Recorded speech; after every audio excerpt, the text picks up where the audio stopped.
College ആശുപത്രിയിൽ രോഗിയെ പുഴുവരിച്ച സംഭവത്തിൽ സർക്കാർ അന്വേഷണത്തിന് 3-അംഗ സമിതി റിപ്പോർട്ട് സമർപ്പിക്കാൻ നിർദ്ദേശം നൽകിയതായി ആരോഗ്യവകുപ്പ് മന്ത്രി കെ മുരളീധരൻ പറഞ്ഞു.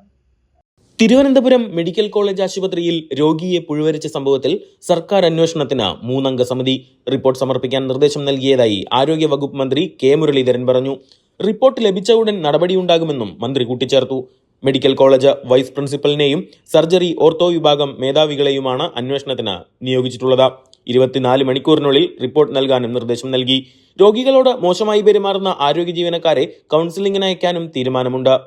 ഇതുവരെ റിട്ടേൺ പരാതി ലഭിച്ചിട്ടില്ല. മാധ്യമങ്ങളിലൂടെയാണ് വാർത്ത കണ്ടത്. പരാതിക്കാർക്ക് എന്ത് കാര്യങ്ങളുണ്ടെങ്കിലും അന്വേഷണത്തിന്റെ വേളയിൽ പറയാം. മുഖം നോക്കാതെ നടപടിയുണ്ടാകും. ഇപ്പോൾ സ്വമേധയാണ് അന്വേഷണം പ്രഖ്യാപിച്ചതെന്നും മന്ത്രി പറഞ്ഞു. മെഡിക്കൽ കോളേജിൽ ശസ്ത്രക്രിയ കഴിഞ്ഞ ICUവിൽ നിന്ന് വാർഡിലേക്ക് മാറ്റാനിരുന്ന രോഗിയുടെ കാലിലായിരുന്നു പുഴുവരിച്ച നിലയിൽ കണ്ടെത്തിയത്. കൊല്ലം പാരിപ്പള്ളി സ്വദേശിയായ 61-കാരൻ രാജേന്ദ്രപ്രസാദിനാണ് ഈ ദുരവസ്ഥ നേരിട്ടത്. ശസ്ത്രക്രിയയിൽ കമ്പിയിട്ട രാജേന്ദ്രപ്രസാദിന്റെ കാൽ ചെറുമകൻ ഉയർത്തി നോക്കിയപ്പോഴാണ് പുഴുവരിച്ചത് ശ്രദ്ധയിൽപ്പെട്ടത്. തുടർന്ന് ഡ്യൂട്ടിയിലുള്ള നഴ്സിനെ അറിയിച്ചെങ്കിലും ഒരു നടപടിയും ഉണ്ടായില്ലെന്നും കുടുംബം പറയുന്നു. വാഹനാപകടത്തിലാണ് രാജേന്ദ്രപ്രസാദിന് പരിക്കേറ്റത്.